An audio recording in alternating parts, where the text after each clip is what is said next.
Pirma na lamang po ng Pangulo ang kailangan para maipatupad naman ang bagong panukalang batas kontra carnapping sa pinal na bersyong inaprubahan ng Kongreso. Mas pinabigat ang parusa sa mga lalabag. Balitang hatid ni Tina Panganiban Perez.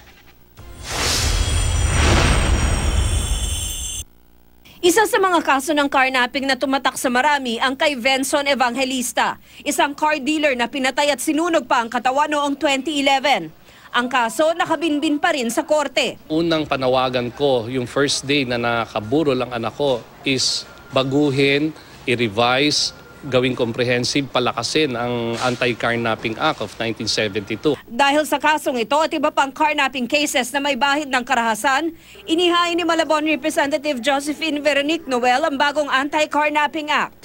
Mas pinabigat ang parusa sa carnapping.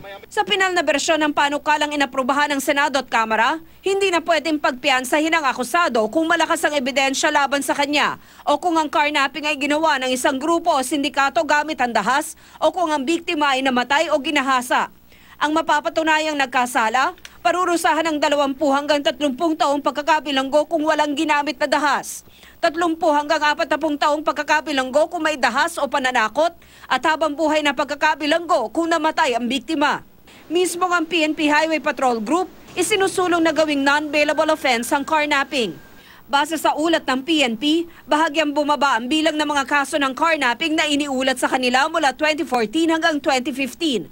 Pero marami pa rin ang mga ninanakaw na motorsiklo.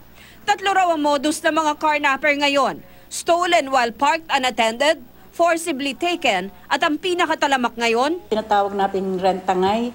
Ito yung mga may-ari ng sasakyan, nagpaparenta, and then after a while, may kontrata man o wala, talagang yung nagre-rent, failed to return na yung mga sasakyan. Usually, yung mga ganito, hindi siya papasok dun sa carnapping natin. Pero gusto rin sana nating ma-address yung mga ganitong problema.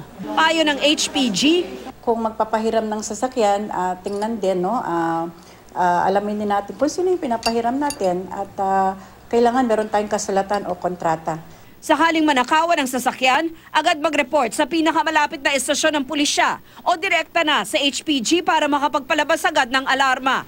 Pirma na lang ng Pangulo ang kailangan para maging epektibo ang Anti-Carnapping Act. Tina Panganiban Perez, GMA News.